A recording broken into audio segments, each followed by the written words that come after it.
လုံးပဲမြတ်သက်သာတဲ့ဣရိယာပုများနဲ့တရားကိုယုတိလေးစားစွာနာကြားနိုင်ကြပါပြီ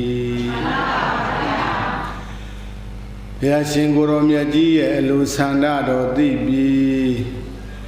ဘုရားထားတော်မူခဲ့တဲ့ဓမ္မခန္ဓာတော်တွေကိုဆရာတင်ပြီးတော့ဘုရားရှင်ရဲ့ကိုယ်စလေတော်ဖြစ်နေထိုးထိုးထွင်းထွင်းခန္ဓာဉာဏ်ရောက်သစ္စာဆက်အောင်ဆုံးမသွားခဲ့တဲ့ကျေးဇူးတော်ရှင်ဧကမဟာပန္တိတမိုးကုတ်ဆရာတော်ဘုရားကြီးသာဂိတမြို့အောင်ဆက်ကြာမိုးကုတ်ဝိပဿနာဓမ္မရိပ်သာကြီးဤဦးစီးပရာဏနာယကဖြစ်တော်မူသောဧကမဟာကမ္မဌာနာစရိယဘုဒ္ဓစိတ်တော်ရဆရာတော်ဗဒ္ဒန္တဝိမလဗုဒ္ဓိရန်ကုန်မြို့မိုးကုတ်ဝိပဿနာဇဏိတာရာမကျောင်းတိုက်ကြီးဤဦးစီးပရာဏ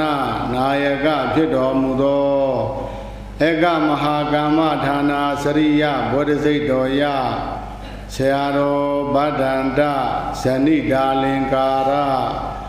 အစရှိသောဆရာတော်ဘုရားတို့ဤဥပနိတယကိုခံယူလျက်ဘောတန္တရာဆက်ဆက်ကအမိအဖဆွေမျိုးညီကိုမောင်နှမမတော်ဘူးသူမြည်သည်မရှိကြလေကုန်သောနကုလမာတာနကုလပိတာမိဟောင်းဖဟောင်းဆွေဟောင်းမျိုးဟောင်းအလုံးသောတရားနာပရိသတ်ပေါင်းသူတော်ကောင်းတို့အားဦးဇင်းများဉာဏ်မိသည်မြပဋိစ္စသမုပ္ပါသစ္စာ၄ပါးမူတည်ထားပြီးတော့အထူးအဖြင့်ဟောကြားမဲ့တရားကအင်္ဂုတ္တရနိကေတိကနိဗ္ဗပါဠိတော်၌လာရှိသောဒုတိယပါပဏိကသုတ်တံတရားတော်ဒီနေ့ကျေးဇူးပြုမဲ့သုတ်တံကဒုတိယပါပဏိကသုတ်တံတရားတော်ဘာသုတ်တံပါလေ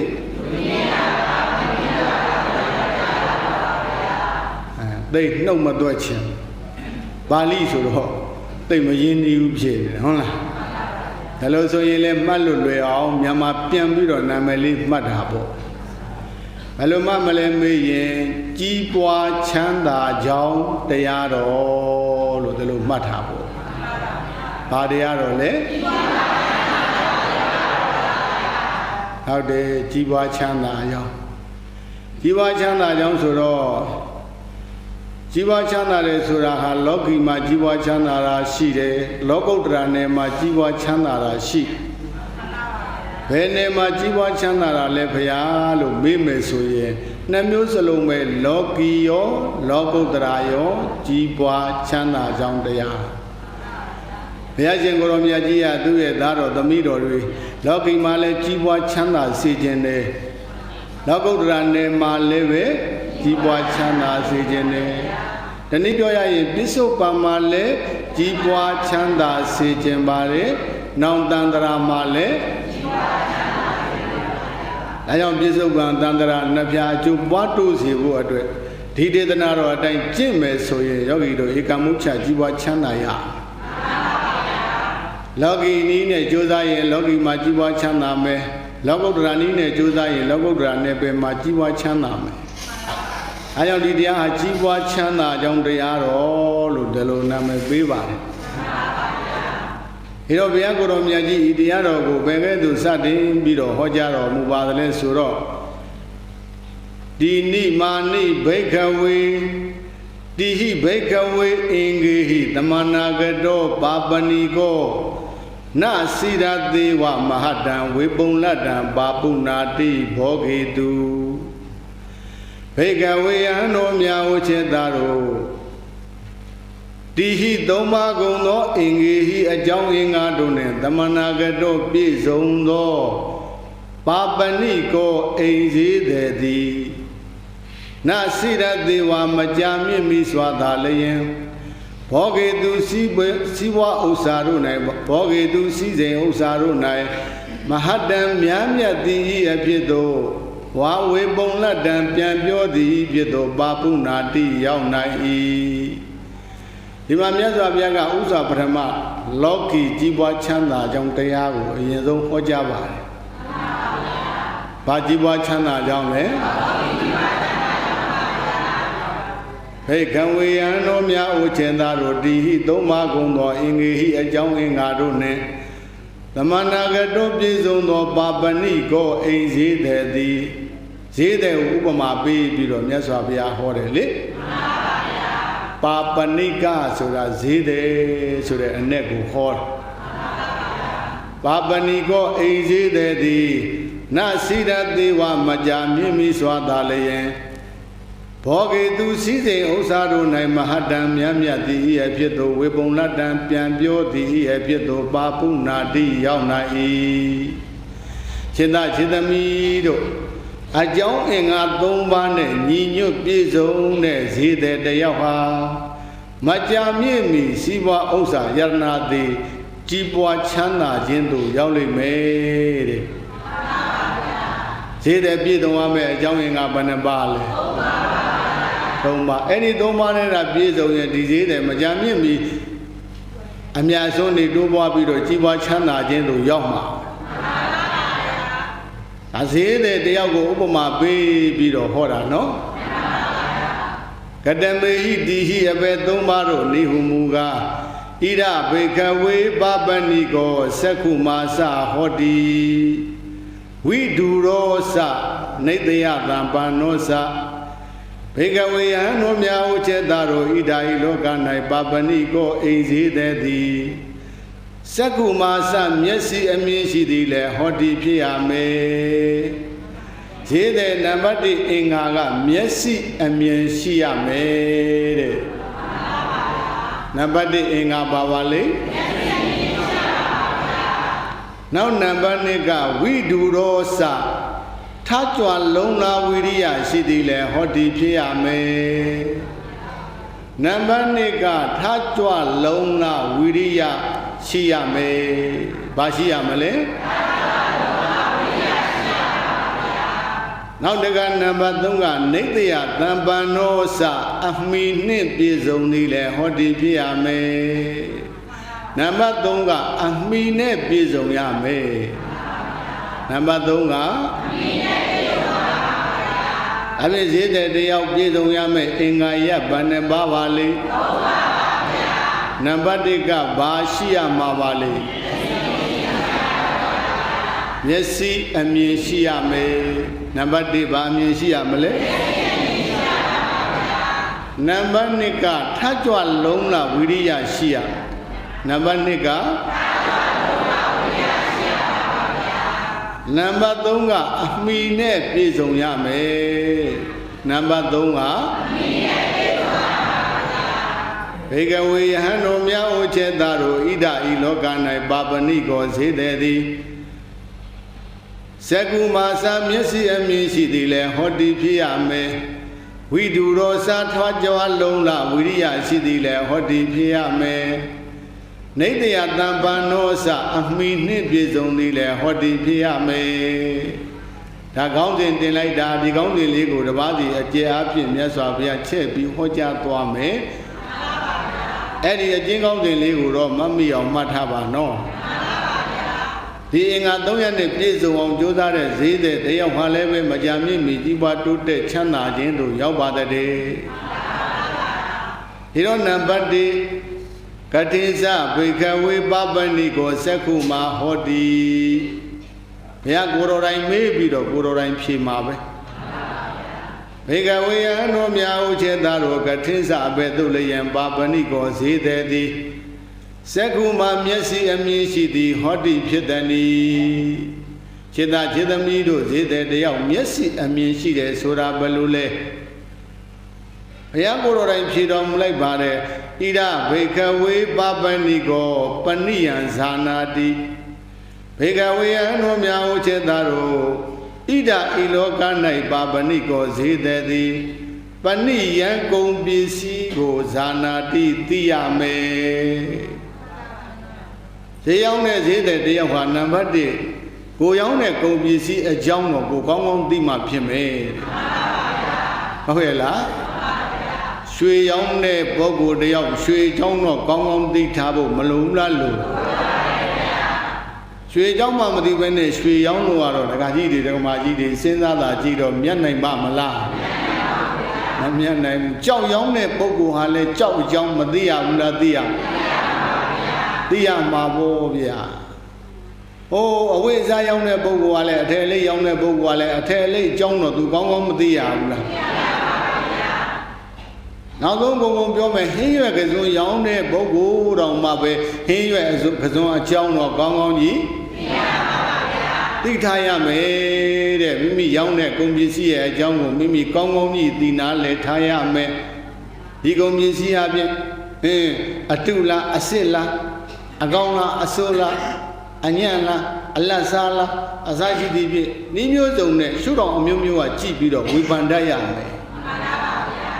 တချို့ကသူများမြတ်လို့သူများရောင်းတာမြတ်တယ်ဆိုလို့ဒါထရောင်းတာအကြောင်းကသိတာမဟုတ်ဘူးအကြောင်းမသိတော့သူများမြတ်တယ်သူမှမမြတ်ဘူးတဲ့သူများလှုပ်လို့ထလှုပ်တာကိုကဒီပစ္စည်းအကြောင်းကောင်းကောင်းမှမသိပဲနေကောင်းကောင်းသိရမယ်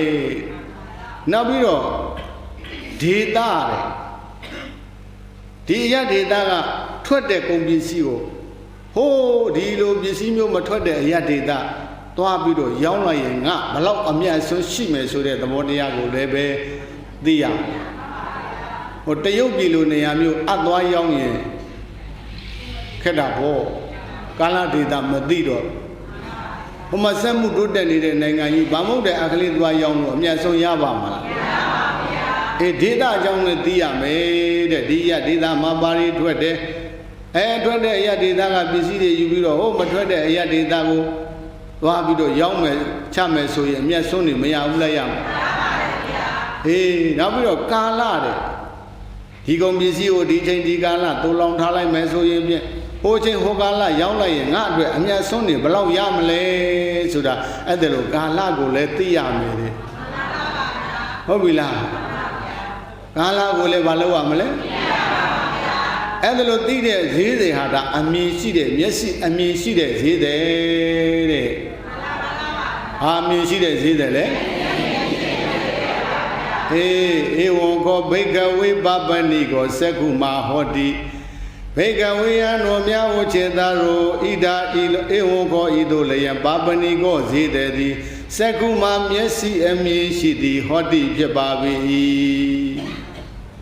အဲ့ဒီလိုအင်္ဂါရနဲ့ပြည့်စုံရင်ဒါမျက်စိအမြင်ရှိတဲ့ဈေးတယ်လို့ခေါ်ပါတယ်နောက်တစ်ခါနံပါတ်2ကထားကြွလုံးလားဝိရိယရှိရထားကြွလုံးလားဝိရိယရှိတယ်ဆိုတာကဘယ်လိုလဲကတိစဘိကဝေဘာပဏိကောဝိရုရောဟောတိဘိကဝေယံတို့မြာဝချေတာတို့ဣဒာဣဘေကွေယံတို့မြာဝចេတာတော်ကတိစပဲသူလျံပါပဏိကောဈေးတဲ့သည်ဝိတုရောစာထကြွလုံးလာဝိရိယရှိသည်ဟောတိဖြစ်သည်နီထကြွလုံးလာဝိရိယရှိတယ်ဆိုတာဘယ်လိုလဲဆိုတော့ဒီသုတ်တံမှာဟောတဲ့အတိုင်းဆိုရင်နည်းနည်းလေးယောဂီများမရှင်းတတ်ဘူးဒီသုတ်တံကနှစ်သုတ်ရှိတယ်ပထမပါပဏိကသုတ်တံတစ်သုတ်ရှိတယ်ဒုတိယပါပဏိကသုတ်တံတစ်သုတ်ရှိဟိုပထမပါပဏိကသုတ်တံကဇကားလေးကိုယူပြီးတော့ဒီမှာထည့်ပြောရင်ပိုရှင်းထားကြွလုံးလားဝိရိယရှိတယ်ဆိုတာဘယ်လိုလဲအနာတိကတံမယအသေးသောစီစဉ်ဥစ္စာကိုအဓိကံတုံရခြင်းငါဝါယာမောလုံးလာပြုခြင်း၎င်းအဓိကတံရအပ်ပြီးသောဘောဂံဝါစီစဉ်ဥစ္စာကိုလည်းပဲဖာတိန်တိုးပွားခြင်းကိုကာတုံပြုခြင်းကဝါယာမောလုံးလာပြုခြင်းသည်၎င်းမရရှိရသေးတဲ့ဇီဝဥစ္စာယတနာတွေရအောင်ကြိုးစားမယ်ဆိုတဲ့လုံးလာဝိရိယရပြီးသားဇီဝဥစ္စာတွေလည်းပဲ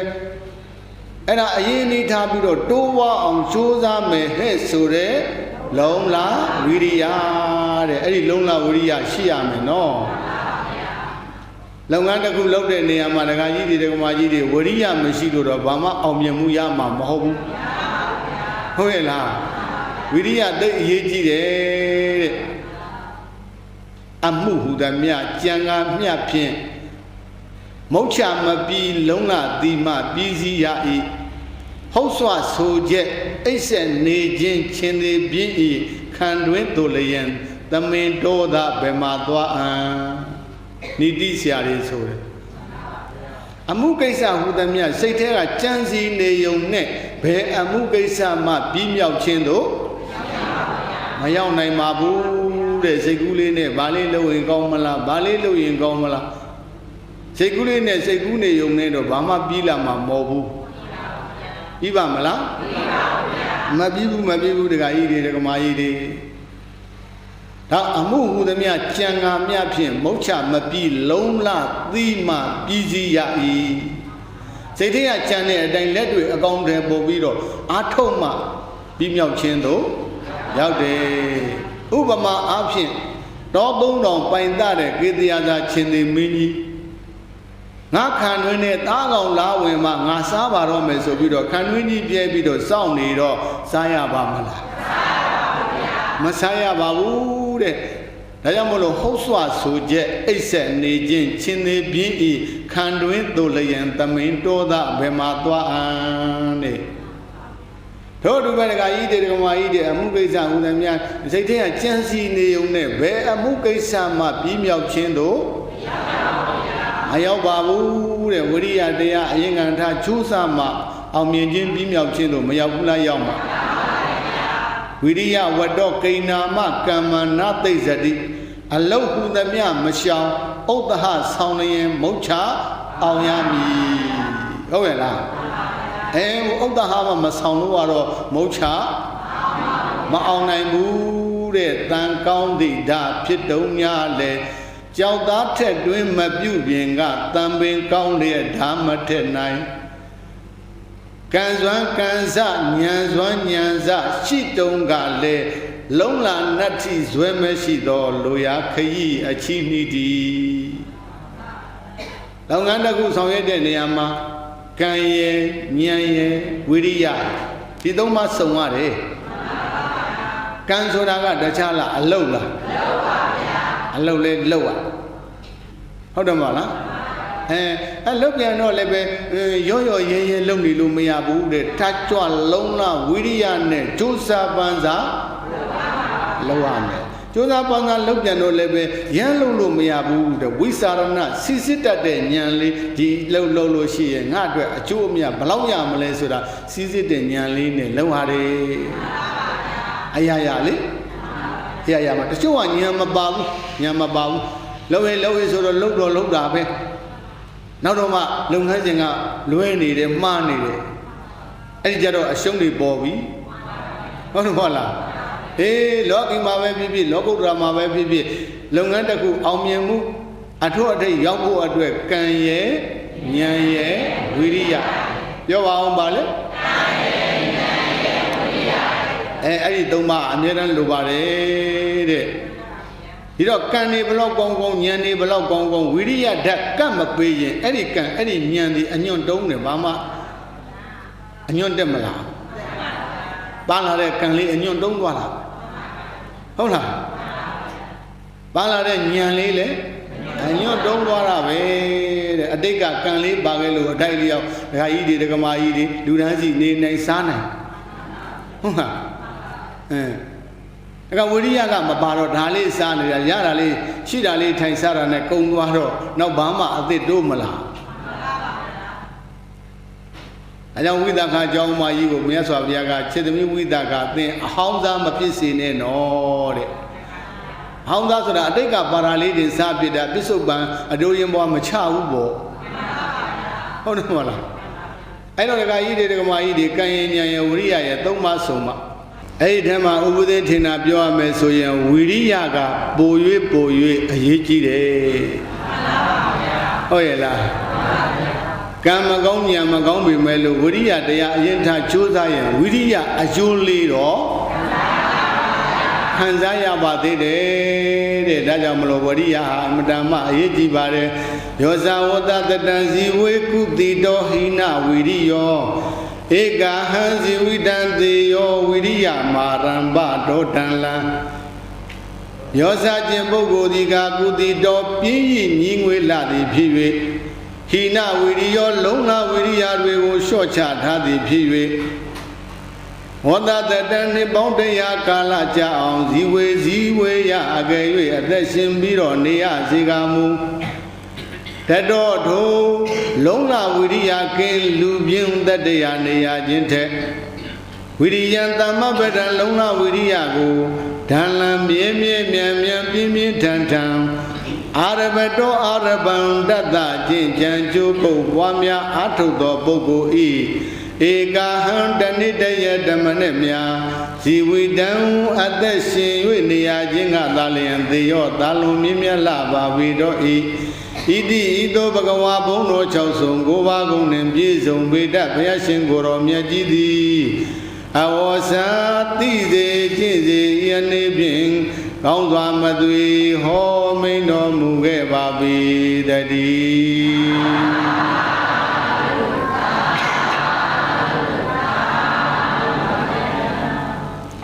ဝိရိယတရားမရှိဘဲနဲ့လူပြင်းအသက်တရားနေရခြင်းဟာလောကီအကျိုးလည်းမပြီးလောကုတ္တရာအကျိုးလည်းမပြီးတဲ့အတွက်အဲ့ဒါမမြတ်ဘူးတဲ့ဗျာဟုတ်လားဝိရိယတရားအရင်ထားကြိုးစားနေတဲ့ပုဂ္ဂိုလ်အနုပ္ပန္နနံကုသလနံဥပ္ပါဒာယဝါယာမောဥပ္ပန္နနံကုသလနံဘိယောဘာဝါယဝါယာမောအနုပ္ပန္နနံအကုသလနံအနုပ္ပါဒာယဝါယာမောဥပ္ပန္နနံအကုသလနံပဟာနာယဝါယာမောမဖြစ်သေးတဲ့ကုသိုလ်တရားတွေတိုးပွားအောင်ကြိုးစားမယ်ဆိုတဲ့မဖြစ်သေးတဲ့ကုသိုလ်တရားတွေတိုးပွားအောင်ကြိုးစားမယ်ဆိုတဲ့လုံလဝိရိယသမ္မပဒံလုံလဝိရိယဖြစ်ပြီးသားကုသိုလ်တရားတွေလည်းပဲတိုးပွားအောင်ကြိုးစားမယ်ဆိုတဲ့သမ္မပဒံလုံလဝိရိယမဖြစ်သေးတဲ့အကုသိုလ်တရားတွေမဖြစ်အောင်တားမယ်ရှိမယ်ဆိုတဲ့လုံလဝိရိယဖြစ်ပြီးသားအကုသိုလ်တရားတွေအကျိုးပေးခွင့်မရအောင်မဲ့နဲ့ပယ်ရှားမယ်ဆိုတဲ့လုံလဝိရိယတဲ့အဲ့ဒီလိုလုံလဝိရိယရှိပြီးတော့နေရခြင်းကတဏိတယဓမ္မနဲ့နေရတော့လည်းပဲအခုနလူပြင်းအသက်ဝိရိယကင်းတဲ့လူပြင်းအသက်တရားနေရခြင်းတဲ့သာလွန်မြင့်မြတ်လာပါပြီဟုတ်ရဲ့လားဝိရိယရှိတော့တရက်အသက်ရှင်တဲ့တရက်အကျိုးရှိတယ်သူ့အတွက်ဟုတ်ရဲ့လား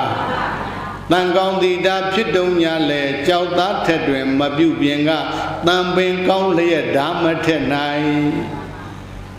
ကံစွမ်းကံစဉာဏ်စွမ်းဉာဏ်စရှိတုံကလည်းလုံလာနတ်တိဇွဲမရှိတော့လူရခရီးအချီးနီးသည်ကံဉာဏ်ဒီဘလောက်ကောင်းကောင်းဝိရိယဓာတ်ကပ်မပေးရင်အဲ့ဒီကံအဲ့ဒီဉာဏ်အညွန့်တုံးသွားတယ်တဲ့လူရခရီးမပြီးနိုင်ဘူးတဲ့ဟုတ်ရဲ့လားဥပမာဓမ္မကြီးတက်ချောင်းတန်ကောင်းမင်းကောင်းညာတော့လည်းပဲမသွေးပဲနဲ့ဘဲဘိုးကဒီတိုင်းချပြီးတော့ခုံမဲ့ဆိုရင်ပြတ်ပမလားမေးတော့ပြတ်ပါဘူးဗျာအဲကြောင့်ဝိရိယဓာတ်ဟာအမတန်မှရေးကြီးပါတယ်တဲ့နော်ရေးကြီးပါတယ်တဲ့ဒါကြောင့်လောကီထဲမှာလည်းကြီးပွားချမ်းသာတယ်ကြီးပွားချမ်းသာခြင်းနဲ့ဆိုလို့ရှိရင်အနတ္တိကတမယအတိသောဘောဂံဝါစီစိဥစ္စာကိုလည်းပဲအဓိကံတုံရခြင်းကဝါယာမောလုံလပြုရခြင်း၎င်းအဓိကတရအပြီးသောဘောဂံဝါစီစိဥစ္စာကိုလည်းပဲဖာတိန်တိုးပွားခြင်းကိုကာတုံပြုခြင်းကဝါယာမောလုံလပြုရခြင်းသည်၎င်းအဲ့ဒီလိုမရသေးတဲ့စီးပွားတွေရအောင်ကြိုးစားမယ်ရပြီးသားစီးပွားဥစ္စာတွေတိုးပွားအောင်ကြိုးစားမယ်ဆိုပြီးတော့အားဆိုင်ပြီးတော့အားထုတ်မယ်ဆိုရင်အဲ့ဒီပုဂ္ဂိုလ်ဝိတုရာတဲ့ထကြွလုံလဝိရိယနဲ့ပြည့်စုံပါတယ်ဧဝံခောဘိက္ခဝေပါပဏိကောဝိတုရောဟောတိဘိက္ခဝေယံတော်မြတ်ဝချေတာတို့ဧဝံခောဤသို့လည်းယင်ပါပဏိကောစေတဲ့သည်ဝိတုရောထကြွလုံလဝိရိယရှိသည်ဟောတိဖြစ်ပါပြီအဲ့ဒါတို့ဒီပုဂ္ဂိုလ်ဝိရိယဓာတ်ကတ်တဲ့အတွက်ဝိရိယပြည့်စုံပြီတဲ့နော်နောက်ပါလဲနေတယသံပါဏအမိနဲ့ပြည့်စုံရမယ်ဘာနဲ့ပြည့်စုံရမယ်ကတိစဘိကဝေပပဏိကောနေတယသံပါဏောဟောတိဘေကဝေယံတော်မြတ်ဝချေတာရောကတိစပဲသူလျံပါပဏိကောဈေးသည်သည်နေတယတံပန္နောအမိနှင့်ပြည့်စုံသည်ဟောတိဖြစ်သည်နီအမိနဲ့ပြည့်စုံတယ်ဆိုတာဘယ်လိုလဲဣဒဘိကဝေပါပဏိကံ Ye de Gahabadi wa Gahabadi Buddha wa Ada Mahadana Mahaboga de Ewozanandi Vega we ano miao chetaro ida iloka nai babani kanzi dego Ada jwa gondo Mahadana miado usa shi gondo Mahaboga miado adong asong shi gondo Ye de Gahabadi wa ajen tujwe do di lagao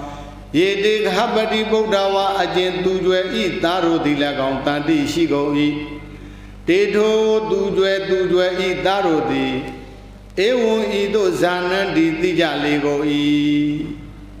Cheda chedamido Amini piezo ne soda balole Zede deyao zeyao ne kajaro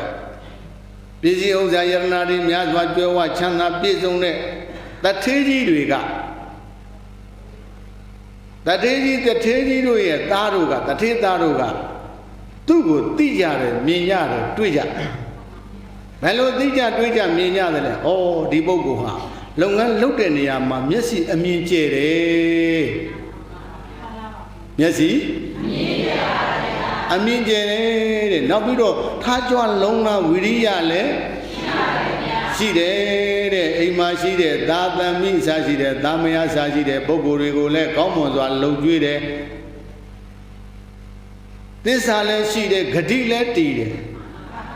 နောက်ပြီးတော့ငါတို့စီကချီးငါးသွားတဲ့အခါမှာလည်းပဲအတိုးရင်ဘွားတွေကိုအချိန်မှန်မှန်ပြန်ပြီးတော့ပေးတယ်ပြန်ပြီးတော့ဆက်တယ်တဲ့အဲ့ဒီလိုသိကြတဲ့အတွက်ကြောင့်အမောင်းနဲ့သင်ဘလောက်များအရင်ဤလိုအပ်ပါသလဲအရင်ဤလိုအပ်ရင်ပြောပါအမောင်းလို့တထေးကြီးတွေတထေးသားတွေကသူ့ကိုတခါတည်းဝိုင်းပြီးတော့ပံ့ပိုးကြနောက်ကအမိရှိတယ်လို့ခေါ်တယ်အဲ့ဒါနောက်ကဘာရှိလဲအဲ့ဒါလဲလိုတာပေါ့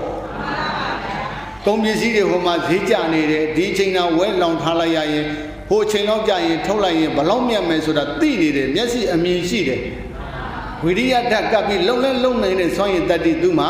ရှိပါဗျာသို့တော့နောက်ကအမိမရှိတဲ့အတွက်ငွေအင်အားအရင်အနည်းအင်အားမရှိဘူးအဲ့ဒါလို့ဆိုရင်ဒကာကြီးတွေမြင်ရသားနဲ့လုံနိုင်ရသားနဲ့အမြတ်အစွန်းမရပဲရှိသွားမှာပေါ့ဒါကြောင့်မို့လို့နောက်ကအမိကလည်းမရှိအောင်လားရှိရတထေသားဆိုတဲ့အမိဆိုတာမရှိအောင်လားရှိရ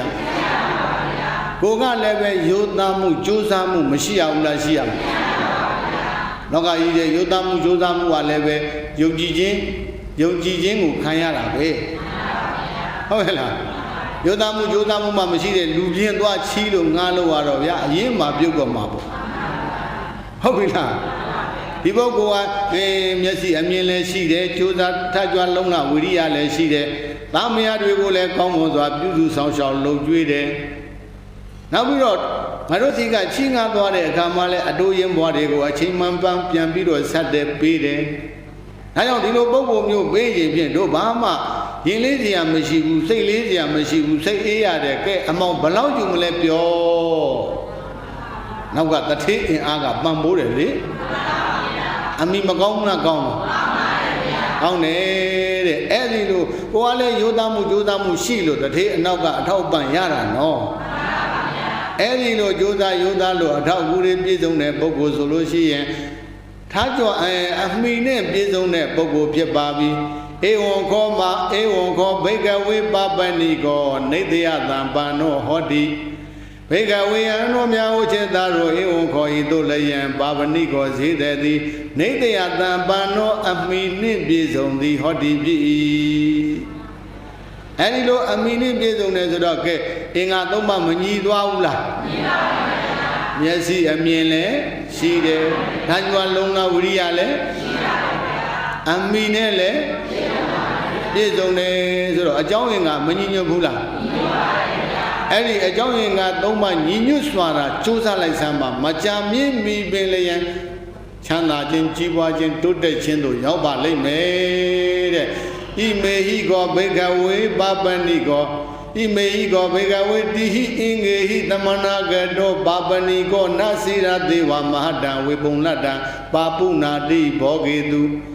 ဘေကဝေယံတော်မြောက်ခြေသာတို့တိဟိသုံးပါးကုန်သောဣမေဟိအင်္ဂေဟိအကြောင်းအင်္ဂါတို့နှင့်သမဏဂတောပြည့်စုံသောပါပဏိကောဈေးသည်သည်နစိရသေဝမကြာမြင့်မိစွာသာလျင်ဘောဂေသူစီစဉ်ဥစ္စာတို့၌မဟတံမြတ်မြတ်သည်ဤအဖြစ်သို့ဝေပုံလက်တံပြန်ပြောသည်ဤအဖြစ်သို့ပါပုနာတိကောင်းစွာမသွေရောက်ရှိနိုင်ပါပေတည်း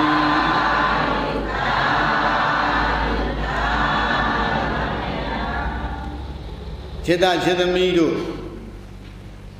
သုံးပါးသောအကြောင်းအင်္ဂါတို့နှင့်ဤအကြောင်းအင်္ဂါတို့နှင့်ပြည့်စုံတဲ့ဈေးသည်သည်မကြာမြင့်မီကြီးပွားခြင်းချမ်းသာခြင်းတိုးတက်ခြင်းသို့မုချမသွေရောက်နိုင်ပါပေ၏ဒါဥပမာဟောလိုက်တာတဲ့ဟုတ်ရဲ့လားလောကီမှာဒီအကြောင်းအင်္ဂါသုံးပါးနဲ့ပြည့်စုံတဲ့ဈေးသည်တယောက်ဟာမကြာမြင့်မီကြီးပွားချမ်းသာခြင်းသို့ရောက်တယ်လို့ဥပမာအနေအချင်းမြတ်စွာဘုရားမဟောကြားဘူးလားဟောကြားနောက်အဲ့ဒါကိုဥပမေယအနေနဲ့ဟတ်လိုက်တဲ့အခါကျတော့ဧဝမေဝံခောဘိကဝေတိဟိဓမ္မေဟိသမဏဂတောဘိက္ခုနစိရသေဝမဟတံဝေပုံနတံပါပုနာတိကုတလေတုဓမ္မေတုသောဗုဒ္ဓရာအကျိုးတိုးပွားကြောင်းတွေဟောပြီဟုတ်ပြီလားသောဗုဒ္ဓရာအကျိုးတိုးပွားကြောင်းတွေဟောပြီတဲ့ဘေကဝေယံတို့များဥချေသားတို့ဧဝမေဝံခောဤအတုသာလျင်ဧဝမေဝံခောဤဈေးသည်သည်အကြောင်းအင်္ဂါသုံးပါးနှင့်ပြည့်စုံအကြောင်းအင်္ဂါသုံးပါးနှင့်ပြည့်စုံလို့ကြီးပွားချမ်းသာခြင်းသို့ရောက်သည်နှင့်အတုသာလျင်တိဟိသုံးပါးကုန်သောအင်္ဂဓမ္မေဟိတရားတို့နှင့်သမဏဂတောပြည့်စုံသောဘိက္ခုတန္တရာပေတွေးကြောက်တဲ့ယောဂီပုဂ္ဂိုလ်သည်နစိရသေဝမကြာမြင့်မီစွာသာလျင်ကုသလေတုဓမ္မေတုကုသိုလ်တရားတို့၌ဝါမဉ္ဇဉ်ဖူဉ္ဇဉ်နိဗ္ဗာန်တရားတို့၌မဟာတံမြတ်မြတ်သည်အဖြစ်သို့ဝေပုံလက်တံပြန်ပြောသည်အဖြစ်သို့ပါပုနာတိမုချမသွေရောက်နိုင်ပါပေ၏ခြေသာခြေသမီးတို့ဤခြေသည်အကြောင်းအင်္ဂါသုံးပါးနှင့်ကြီးပွားချမ်းသာခြင်းသို့ရောက်သလိုတဲ့တရားသုံးပါးနဲ့ပြည့်စုံတဲ့ယောဂီပုဂ္ဂိုလ်ဟာလည်းပဲမကြံမြင့်မီစွာသာလည်းယံကုသိုလ်တရားတို့၌ဝါမဉ္ဇဉ်ဖူဉ္ဇဉ်နိဗ္ဗာန်တရားတို့၌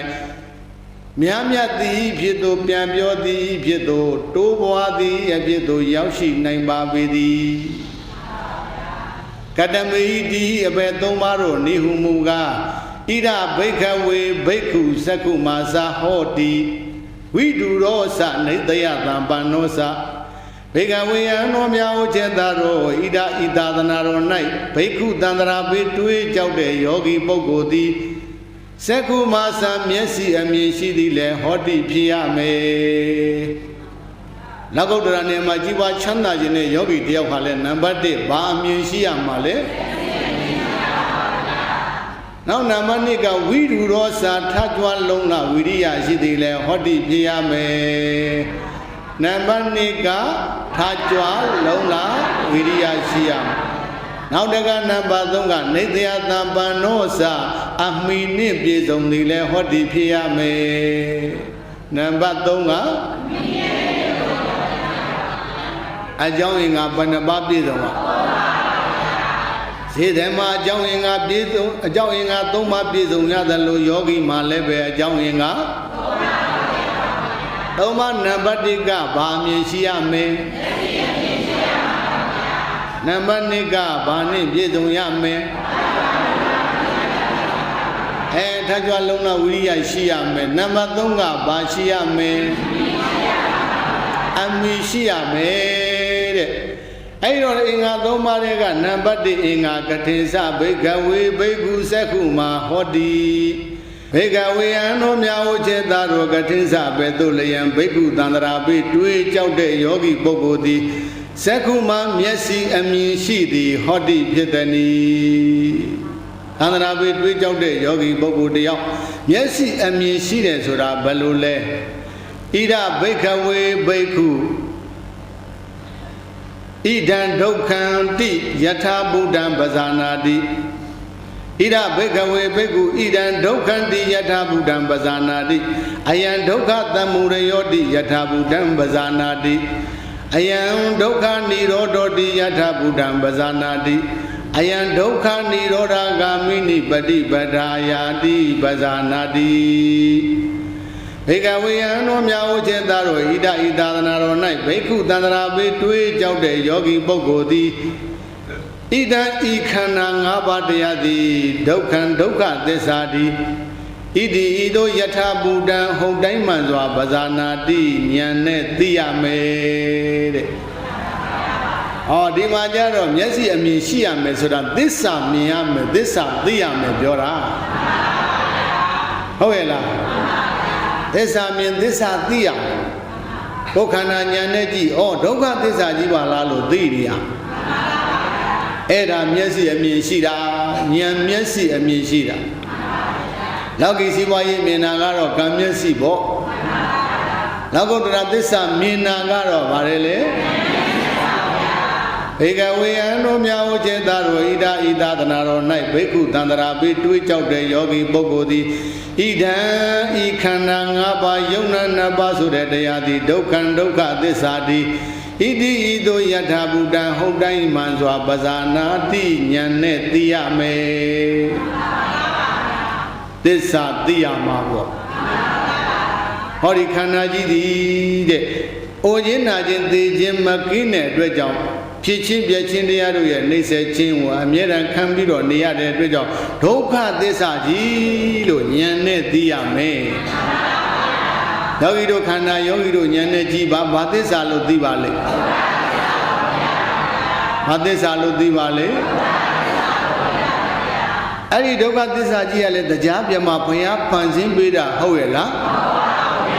သူဟာသူအလိုလိုဖြစ်ပေါ်လာတာကိုဟုတ်ရဲ့လားအခြားကြောင့်ဖြစ်တာလားသမုဒိယသစ္စာကြောင့်ဖြစ်တာလားသမုဒိယသစ္စာကတခြားလားတဏှာလားခန္ဓာလိုချင်တဲ့တဏှာသည်သမုဒိယအဲ့ဒီသမုဒိယကြောင့်ဖြစ်တာအယံဤတဏှာလောဘသည်ဒုက္ခသမုဒယောဒုက္ခဤဖြစ်ကြောင်းသမုဒယသစ္စာတိဣတိဤသို့ယထာဘုဒ္ဓဟုတ်တိုင်းမှန်စွာပဇာနာတိသိရမယ်ဒုက္ခဤဖြစ်ကြောင်းသမုဒယသစ္စာကိုလည်းသိရမယ်သိမှပယ်လို့ရမှာအယံဤဒုက္ခခတိကင်းငြိမ့်တဲ့နိဗ္ဗာန်ဆိုတဲ့တရားသည်ဒုက္ခនិရောဓဒုက္ခဤချုပ်ရာនិရောဓသစ္စာတိဣတိဤသို့ယထာဘုဒ္ဓဟုတ်တိုင်းမှန်စွာပဇာနာတိသိရမယ်ဒုက္ခကတိကင်းငြိမ့်တဲ့နိဗ္ဗာန်ကိုသစ္စာဖွဲ့ဘာသစ္စာလဲនិရောဓသစ္စာအဲ့ဒီនិရောဓသစ္စာဆိုတဲ့နိဗ္ဗာန်ကိုလည်းသိရမှာပဲအယံဤနိဗ္ဗာန်သည်ဒုက္ခនិရောဓဒုက္ခဤချုပ်ရာនិရောဓသစ္စာတိဣတိဤသို့ယထာဘုဒ္ဓဟုတ်တိုင်းမှန်စွာပဇာနာတိသိရမယ်အယံဤမဂ္ဂင်၈ပါးတရားသည်ဒုက္ခនិရောဓဂာမိနိပฏิပဒါဒုက္ခဤချုပ်ရာနိဗ္ဗာန်သို့ရောက်ကြောင်းအကျင့်ဖြစ်သောမဂ္ဂသစ္စာသည်ဣတိဤသို့ယထာဘုဒ္ဓဟုတ်တိုင်းမှန်စွာပဇာနာတိသိရမယ်ခန္ဓာ၅ပါးသည်ဒုက္ခသစ္စာလို့သိရမယ်အဲ့ဒီခန္ဓာ၅ပါးဒုက္ခသစ္စာတရားသည်တရားပြမှာဘုရားဖန်ဆင်းလို့ဖြစ်ပေါ်လာတာမဟုတ်ပါအလိုလိုမိုးညာရွှေကိုအနေနဲ့ဖြစ်ပေါ်လာတာလည်းမဟုတ်ပါအကြောင်းသမုဒိယသစ္စာကြောင့်ဖြစ်ပေါ်လာပါသည်ဘာသစ္စာကြောင့်ဖြစ်ဒုက္ခသမုဒိယကြောင့်ဒုက္ခတွေဖြစ်အဲ့ဒီသမုဒိယကိုသာမဲနဲ့ပယ်တတ်လိုက်မယ်ဆိုရင်ဒုက္ခခတ်သိမငြိမ်းဘူးနဲ့ငြိမ်းသွားမှာငြိမ်းသွားတဲ့နေရာဘာသစ္စာនិရောဓသစ္စာဒါဖြင့်အဲ့ဒီនិရောဓသစ္စာကိုဉာဏ်အဖြစ်မျက်မှောက်ပြုကျင်ပါတယ်ဆိုရင်သမုဒိယကိုမက်ခင်ပွားပြီးတော့ပယ်ရှားပြပါပွားများတဲ့မက်ခင်ကဘာသစ္စာမဂ္ဂသစ္စာဟုတ်ပြီလားအပြင်သစ္စာ၄ပါးသိရမယ်ပြောတာပေါ့ဒကာကြီးတွေဓမ္မကြီးတွေဒီနေရာမှာဒါနကောင်းမှုသီလကောင်းမှုဘာဝနာကောင်းမှုတွေပြုတဲ့နေရာမှာသစ္စာသိပြီးပြုရမယ်ဘာသိပြီးပြုရမလဲသစ္စာသိပြီးပြုရမယ်ဟုတ်ပြီလားဥပမာဆိုကြပါတို့ရဲ့ဒါနကောင်းမှုတစ်ခုပြုမယ်ဟုတ်ပြီလားဒါနကောင်းမှုတစ်ခုပြုမယ်ဆိုသစ္စာမသိဘဲနဲ့ပြုရင်ဒီပုဂ္ဂိုလ်အမြင်မရှိဘူး ဟုတ်တယ်မလားသစ္စာကိုဒုက္ခသစ္စာကိုဉာဏ်နဲ့ပိုင်းခြားပြီးတော့မသိဘဲနဲ့လှူရင်မသိတာဒီသူများလားအဝိဇ္ဇာအဝိဇ္ဇာဆိုတာကဉာဏ်လားမောဟလားမောဟဆိုတာဒါကန်းတာပဲအဝိဇ္ဇာဆိုတာအကောင်းလားအကန်းလားအကန်းအဝိဇ္ဇာအုပ်ချုပ်ပြီးတော့ပုံညာပိသင်္ခါရဆိုတဲ့ကုသိုလ်တွေလုပ်တယ်ပုံညာပိသင်္ခါရဆိုတဲ့ကုသိုလ်တွေလုပ်တယ်တဲ့လုပ်တဲ့အခါကျတော့ဒကာကြီးတွေဒကာမကြီးတွေသစ္စာသိပြီးလုပ်တာလားမသိပဲလုပ်တာလားသစ္စာမသိတာဘယ်သူပါလဲကုသိုလ်လုပ်တာကအေကိုပေါင်းလိုက်တော့အဝိဇ္ဇာပစ္စယကုသိုလ်လုပ်တယ်ဆိုတာကဈေးရောင်းဈေးဝယ်တာနဲ့တူတာပေါ့ဟောအဝိဇ္ဇာကြီးကအုပ်ချုပ်နေတဲ့အခါကျတော့ဉာဏ်မြင်ရမရှိဘူးစက္ကုမာစမျက်စိအမြင်ရှိသည်လဲဟောတိဖြစ်ရမယ်ဆိုတော့ဉာဏ်မပါဟုတ်တယ်မဟုတ်လားဉာဏ်မပါတော့ဘသူအုပ်ချုပ်နေလဲအဝိဇ္ဇာအုပ်ချုပ်ပြီးတော့ဒီမှာကုသိုလ်ကောင်းမှုပြုတယ်ပြုဟုတ်လားဈေးရောင်းဈေးဝယ်နဲ့တူတဲ့ကုသိုလ်ကောင်းမှုတွေပြုဒီတော့အဝိဇ္ဇာအုပ်ချုပ်ထားတဲ့အတွက်ကြောင့်မလို့ဒီဘက်မှာလူခန္ဓာနတ်ခန္ဓာပြမခန္ဓာတွေရရင်တော့ငါဒုက္ခသစ္စာရမှာပါလားလို့မသိဘူး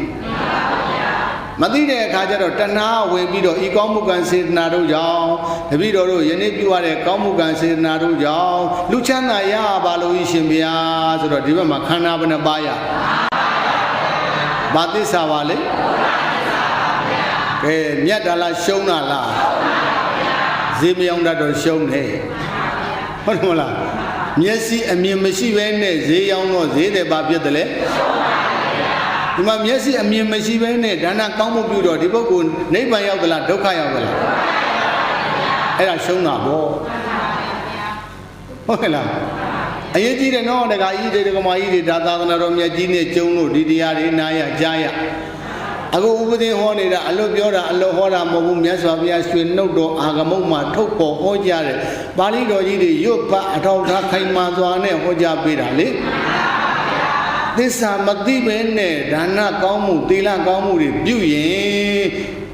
အမြတ်မရဘဲနဲ့အရှုံးအဖတ်တင်တတ်တယ်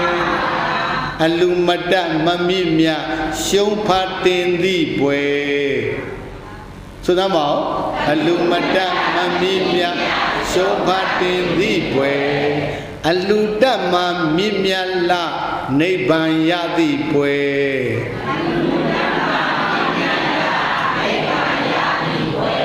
မျက်စိအမြင်ရှိဖို့အရေးမကြီးဘူးလားကြည့်တယ်ဈေးတဲ့တယောက်ဈေးရောက်တဲ့နေရာမှာကုန်ပစ္စည်းကိုကျွမ်းကျွမ်းကျင်ကျင်သိနိုင်ဖို့မြင်နိုင်ဖို့အတွက်ဒီဟာကံမျက်စိရှိရဟုတ်တယ်မလားကံမျက်စိရှိရမယ်တဲ့ဟောဒီမှာလည်းပဲဒကာကြီးတွေမာကြီးတွေဈေးရောက်ဈေးဝင်နေတူတဲ့ဒါနကောင်းမှုသီလကောင်းမှုတွေပြုတဲ့နေရာမှာဟောဉာဏ်မျက်စိဆိုတာမရှိအောင်လားရှိရမယ်တဲ့ဟုတ်ပြီလားဉာဏ်မျက်စိမရှိအောင်လားရှိရမယ်ရှိရမယ်တဲ့ကဲဉာဏ်မျက်စိနဲ့ကြည့်လိုက်တဲ့အခါကျတော့ကိုယ်ခန္ဓာကိုယ်ဉာဏ်နဲ့ကြည့်တော့ယောက်ျားမိန်းမပုဂ္ဂိုလ်တ attva တွေ့သလားခန္ဓာ၅ပါးတွေ့သလားအချင်းချုံလိုက်တော့ဘာနဲ့ပါလဲပုဂ္ဂိုလ်တ attva လားယုံနဲ့နံလားအဲ့ဒီယုံနဲ့နံကလည်းတရားမစက်တသေးသေးအမြဲတမ်းဖြစ်ပြီးတော့ပြည့်နေခြင်းကြောင့်ခန္ဓာ၅ပါးယုံနာ၂ပါးဖြစ်ပျက်ကဘာသစ္စာမြင်တဲ့ဉာဏ်ကဒုက္ခသစ္စာကိုဒုက္ခသစ္စာလို့အမှန်အကန်မြင်လဲကြောဒကာကြီးတွေဒကာမကြီးတွေယနေ့ပြုရတဲ့ကောင်းမှုကုသိုလ်ကံစေရနာတို့ကြောင့်ဒီလိုဒုက္ခမျိုးနောက်ထပ်ရရင်ယူအောင်မလားလို့မေးတော့မယူတော့ပါဘူးဘုရားဆိုတော့ဟိုဘက်ကတဏှာသမုဒိယသေသွားတာဟုတ်တယ်မလားသိလို့သေတာနော်ဘာဖြစ်လို့သေလဲသိလို့သေတာတဲ့သစ္စာသိလို့ဟိုဘက်ကဒုက္ခဖြစ်ကြောင်းတဏှာသမုဒိယမသိဘူးလားသေသွားတယ်ဒုက္ခဖြစ်ကြောင်းတဏှာသမုဒိယသေလို့ရှိရင်ဒကာကြီးတွေနောက်ထပ်ဒုက္ခလာအောင်မလားနောက်ထပ်ဒုက္ခမလာတဲ့နေရာဒီဘာသစ္စာလဲនិရောဓသစ္စာတဲ့ဟုတ်တယ်မဟုတ်လားအပြည့်ခန္ဓာ၅ပါးယုံနာ၂ပါးဖြစ်ပျက်ကဘာသစ္စာသိတဲ့ဉာဏ်ကသိ သိလို့ဒီဒုက္ခမျိုးတော်ပြင်တပည့်တော်တို့မသိလို့ရပါတယ်ဗျာနောင်တော့တော်ပါပြီတမ်းပါပြီဆိုတာကဘာသစ္စာသေးတာပါလေဒီဒုက္ခမျိုးမလို့ကျင်တော့လို့နောက်ထပ်မရတော့တဲ့နေရာရောက်သွားတာကဒါကြီးတွေဓမ္မကြီးတွေအမြင်လေးထုဖို့အရေးကြီးတယ်ဟုတ်ရဲ့လားအဲ့ဒါကိုမျက်စိအမြင်ရှိရမယ်လို့ပြောတာဘေကဝေယံတော်မြာဝချေတာတော်ဣဒဣသာသနာတော်၌ဘေကုတန္တရာပိတွေ့ကြောက်တဲ့ယောဂီပုဂ္ဂိုလ်သည်ဣဒံဤခန္ဓာ၅ပါးယုံနာနှစ်ပါးသည်ဒုက္ခံဒုက္ခသစ္စာသည်ဣတိဤသို့ယထာဘုဒ္ဓံဟုတ်တိုင်းမှန်စွာပဇာနာတိသိရမယ်အယံဤတဏလောဘသည်ဒုက္ခသမုဒယောဒုက္ခဤဖြစ်ကြောင်းသမုဒယသစ္စာတိဣတိဤသို့ယထာဘုဒ္ဓံဟုတ်တိုင်းမှန်စွာပဇာနာတိသိရမယ်အယံဤနိဗ္ဗာန်သည်ဒုက္ခនិရောဓဒုက္ခဤချုပ်ရာនិရောဓသစ္စာတိဣတိဤသို့ယထာဘုဒ္ဓံဟုတ်တိုင်းမှန်စွာပဇာနာတိသိရမယ်အယံဤမဂ္ဂင်၈ပါးတရားသည်ဒုက္ခនិရောဓဂာမိနိပฏิပဒါဒုက္ခဤချုပ်ရာနိဗ္ဗာန်သို့ရောက်ကြောင်းအကျင့်ဖြစ်သောမဂ္ဂသစ္စာတိဣတိဤသို့ယထာဘုဒ္ဓံဟုတ်တိုင်းမှန်စွာပဇာနာတိသိရမယ်ဧဝံကောဘိကဝေဘိက္ခုစက္ခုမဟောတိဘိကဝေယံတော်မြာဥจิตတာတို့ဧဝံကောဤသို့လျင်ဘိက္ခုတန္တရာပိတွေ့ကြောက်တဲ့ယောဂီပုဂ္ဂိုလ်သည်စက္ခုမမျက်စိအမြင်ရှိသည်ဟောတိဖြစ်ပါပေ၏သစ္စာမြင်ရင်မျက်စိအမြင်ရှိပြီ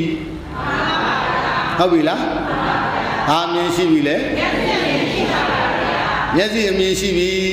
တဲ့အဲ့ဒီလိုသစ္စာမြင်လို့မျက်စိအမြင်နဲ့ပြည့်စုံပြီဆိုရင်ဒီတိုင်းမနေပါနဲ့ဘာဝိတဘုဒ္ဓိကတကျင့်ပံများစွာကြိုးစားအားထုတ်ပါတော့တဲ့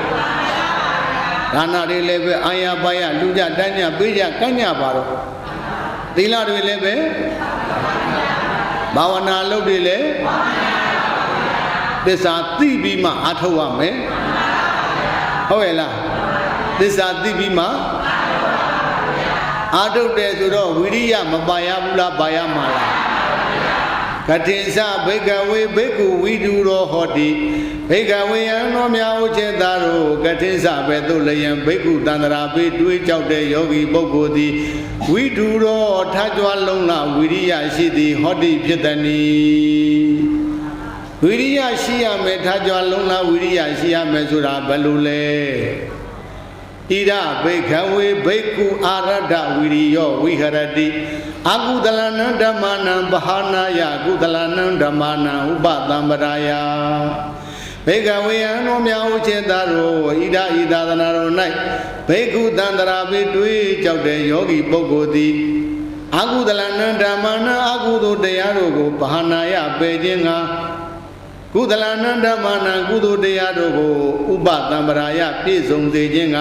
အာရဒဝိရိယောထက်သန်သောလုံးလာဝိရိယရှိသည်ဖြစ်၍ဝိဟရတိနေရမယ်တဲ့အကုသိုလ်ကိုအဝင်းကိုမခံနဲ့ဒီဘက်ကအကုသိုလ်ကိုအဝင်းမခံဘူးကုသိုလ်ဖြစ်ဖို့ကိုအမြဲတမ်းကြိုးစားနေတယ်နှုတ်ချနေတယ်တက်ကြွနေတယ်ဟုတ်ရဲ့လားငါကြီးတွေဓမ္မကြီးတွေလို့ပေါ့အမြဲတမ်းလျောင်းထိုင်တရားသွားဣရိယာပု၄ပါးလုံးမှာတတိပဋ္ဌာန်တရားနဲ့တတိပဋ္ဌာန်တရားလက်ကင်ထားပြီးတော့တခါတည်းဖြစ်ပြဲမဲဖြစ်ပြဲမဲဖြစ်ပြဲအဲ့ဒီလိုမလွတ်အမြဲတမ်းဝိရိယတရားအရင်ထားကြိုးစားနေတဲ့ပုဂ္ဂိုလ်ဟာအာရဒဝိရိယဟုတ်တယ်မဟုတ်လား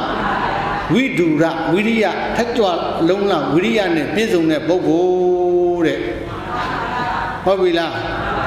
အငါကြီးတွေဓမ္မကြီးတွေအခုတခါတည်းခန္ဓာမှာညာဆိုင်ပြီးတော့ယုံနာနမသင်္ခါရတရားတွေတို့ရဲ့ဖြစ်မှုပြည့်မှုတွေဝိညာဉ်နဲ့အမြဲတမ်းရှုနေတယ်ဆိုတာဝိရိယမပါဘဲနဲ့ရပါမလားမရပါဘူးဗျာ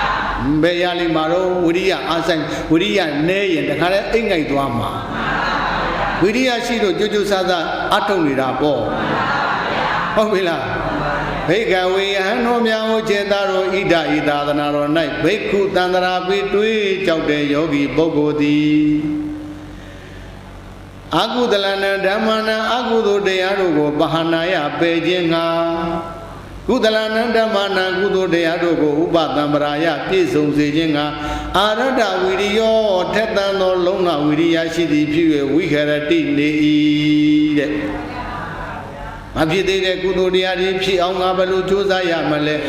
ဖြစ်ပြီးသားကုသိုလ်တရားတွေနိဗ္ဗာန်အထိအကျိုးများအောင်တိုးပွားအောင်ငါဘယ်လိုကြိုးစားရမလဲမဖြစ်သေးတဲ့အကုသိုလ်တရားတွေမဖြစ်အောင်ငါတားမယ်ဖြစ်ပြီးသားအကုသိုလ်တရားတွေအကျိုးပေးခွင့်မရအောင်ငါဝိပဿနာတရားမဲ့ခင်တရားတွေပွားများအားထုတ်ပြီးတော့ငါပယ်ရှားမယ်ဆိုတဲ့လုံလဝိရိယအမြဲတမ်းရှိနေတဲ့ပုဂ္ဂိုလ်တဲ့ဟုတ်ပြီလားအဲ့ဒီလိုကြိုးစားနေမယ်ဆိုရင်ဖြင့်ဧဝံခောဘိကဝေဘိက္ခုအာရဧဝံခောဘိကဝေဘိက္ခုဝိရုရောဟောတိဘိကဝေယံတော်များဝချေတာတို့ဣဒဧဝံခောဤသို့လည်းယံဘိက္ခုတန္တရာပေတွေးကြောက်တဲ့ယောဂီပုဂ္ဂိုလ်သည်ဝိတုရောထကြွလုံးနာဝိရိယရှိသည်ဟောတိဖြစ်ပါ၏အဲ့ဒါလိုကြိုးစားနေမယ်ဆိုရင်တော့ဝိရိယပြည့်စုံပြီတဲ့ဟုတ်လားအဲ့ဒါလိုကြိုးစားပြန်တော့လည်းပဲရမ်းပြီးတော့မကြိုးစားနဲ့တဲ့နောက် ကအမိလေးလည်းရှိပါစေဩဟုတ်ရဲ့လားကတိသဘိကဝေဘိက္ခုနေတယတံပါဏောဟောတိဘိကဝေယံတော်များဝချေသားတို့ကတိသပဲတို့လည်းနေတယတံပါဏောအမိနှင့်ပြည့်စုံသည်ဟောတိဖြစ်သည်အမိနှင့်ပြည့်စုံတယ်ဆိုတာဘယ်လိုလဲဆိုတော့ဒါတော့သူတော်ကောင်းများသိပြီးသားအနောက်ကဆရာကောင်းသမားကောင်းအမိရှိရမယ်တဲ့ဟုတ်ရဲ့လားဒကာကြီးတွေဒကာမကြီးတွေကြိုးစားဆိုပေမဲ့လို့နောက်ကနီလန်မှန်အောင်ပေးတတ်တဲ့ဆရာအမိမရှိရင်လည်းလွဲနေတတ်တယ်လွဲနေရင်ကြိုးစားသလောက်အကြီးမရောက်ပဲရှိတတ်တာပေါ့ဗျာဟုတ်လားအခုတော့တို့ဒကာကြီးတွေဒကာမကြီးတွေမှာတော့အထူးပြောစရာမရှိဘူးယေရှုတော်ရှင်မောဂုံဆရာတော်ဗျာအစရှိတဲ့ဆရာကောင်းသမားကောင်းတိဟူသောအမိတွေကသိကောင်းနေတာဟုတ်လားသစ္စာကိုထင်ရှားစွာမြင်အောင်ဟောနိုင်ပြောနိုင်တဲ့ဆရာကောင်းသမားကောင်းတွေကအနိကချစ်ချက်ပေးနေတော့ယောဂီများမှာတော့အမိကသိကောင်းနေပါတယ်ဟုတ်လားအဲ့ဒီလိုအမိကောင်းလည်းရှိရမယ်တဲ့အမိမရှိဘဲနဲ့ဘယ်ညာဘုံညာနိဗ္ဗာန်ရတာသည်တဲ့လောကမှာဘုရားနှစ်စုပဲရှိတယ်ဘယ်သူလဲမေးရင်သမ္မာသမ္ဗုဒ္ဓမြတ်စွာဘုရားရဲ့ပိစေကဗုဒ္ဓမြတ်စွာဘုရားရဲ့အဲ့ဒီဘုရားနှစ်စုကတော့ဆရာမကုသေယံပူညာနဲ့ထိုးထွင်းသစ္စာတွေသိမြင်ပြီးတော့နိဗ္ဗာန်ဝင်တယ်ကျန်တဲ့တာဝကမှန်သမျှကတော့ရှင်သာရိပုတ္တရာရှင်မောဂလန်မှစ၍ယောဂီတို့ဥပဒေတို့ကြက်အောင်အမိဆရာသမားအမိမရှိဘဲနဲ့နိဗ္ဗာန်ကိုမရနိုင်ဘူးတဲ့ဒါကြောင့်အမိဆိုတာလည်းအရေးမကြီးဘူးလားကြီးသလားမိတဲ့နေရာမှာလဲဆရာကောင်းသမားကောင်းနော်သစ္စာကိုမြင်အောင်ထင်အောင်ဟောနိုင်ပြောနိုင်တဲ့ဆရာကောင်းသမားကောင်းတဲ့အမိလွဲရင်လည်းပဲမကောင်းဘူးဟုတ်လားအမိလည်းပဲမှန်ကန်တဲ့အမိကိုမိရမယ်ဟုတ်ပြီလားအဲ့ဒီလိုအမိမျိုးရမယ်ဆိုရင်ပြန်အကြောင်းရင်းက၃ပါးနဲ့ပြည့်စုံလို့အဲ့ဒီယောဂီသည်တဲ့ဒီဘဝမှာပဲမကြာမြင့်မီမညာဘုံညာနိဗ္ဗာန်ဆိုတဲ့တရားတူတရားမြတ်တွေကိုဧကမုတ်ချရစေရောက်စေနိုင်ပါသည်ဣမေဟိခောဘိကဝေတိဟိဓမ္မေဟိသမနာကတောဘိက္ခုနစီရတေဝမဟာတံဝေပုံဏတံပါကုသလေတုဘောဂေကုသလေတုဓမ္မေတုဘိကဝေယံတော်များဝချင်းသားတို့တိဟိသုံးပါးကုန်သောဣမေဟိဓမ္မေဟိဤတရားတို့နှင့်ဤတရားဆိုတာကမျက်စိအမြင်ရှိရမယ်ထကြွလုံးလားဝိရိယရှိရမယ်အမိရှိရမယ်တိဟိသုံးပါးကုန်သောဣမေဟိဓမ္မေဟိဤတရားတို့နှင့်သမဏဂတောပြည့်စုံသောဘိက္ခုတန္တရာပေတွေးကြောက်တဲ့ယောဂီပုဂ္ဂိုလ်သည်နစီရတေဝမကြာမြင့်မိစွာသာလျင်ကုသလေတုဓမ္မေသူကုသိုလ်တရားတို့၌ဝါမညာဘုံညာနိဗ္ဗာန်ဤဟူသောတရားတို့၌မဟာတံများမြတ်သည်ဖြစ်သောဝေပုံဏတံပြန်ပြောသည်အဖြစ်သောပါပုနာတိကောင်းစွာမသွေရောက်ရှိနိုင်ပါပေတည်း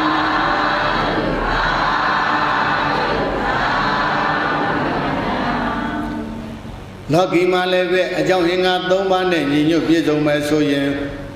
ညီညွတ်ပြည့်စုံတဲ့ဈေးတွေဒီမကြာမြင့်မီကြီးပွားခြင်းချမ်းသာခြင်းတိုးတက်ခြင်းတို့မရောက်ဘူးလားရောက်သလား ရောက်ပြီရောက်များတော့လေတဲ့မြတ်စွာဘုရားသခင်ကိုရောမြတ်ကြီးကလောကီစီးပွားချမ်းသာဆိုတာကတော့ဓမ္မဝတဏ္ဍစာစီးပွားဥစ္စာတွေဘလို့ပဲချမ်းသာပဲချမ်းသာ냐တော့လည်းပဲ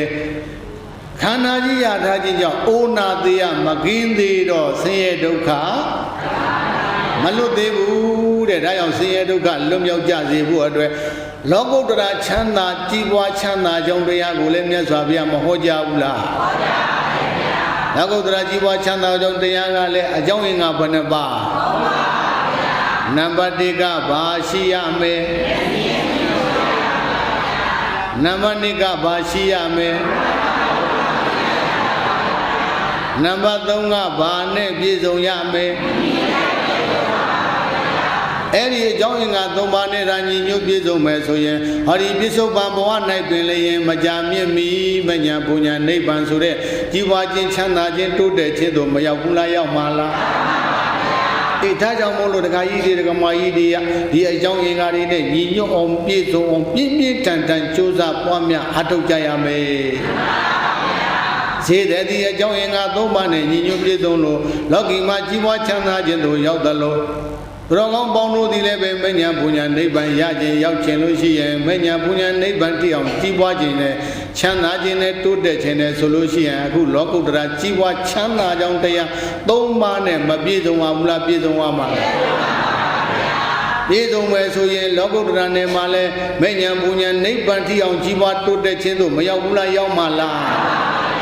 အေးဒါကြောင့်ရောက်အောင်ကြိုးစားကြပါလို့တိုက်တွန်းရင်းနဲ့ဗျာတိတံဇနတံဒိဋ္ဌဝါအမတပနံပတတေယံ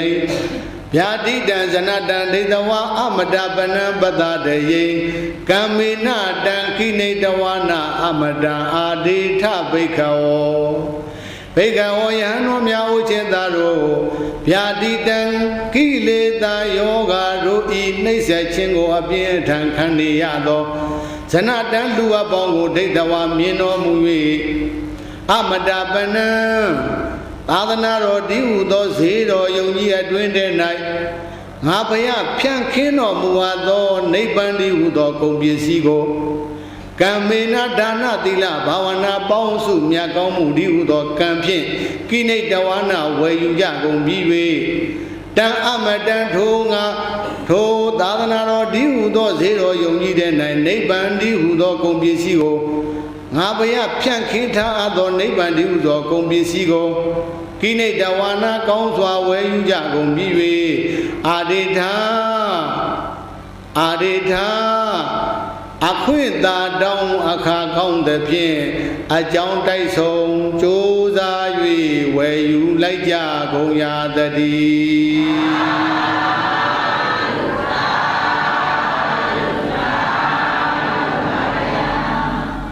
အလုံးမဲ့ကိုယ်စိတ်နှပြချမ်းသာကြပါစေ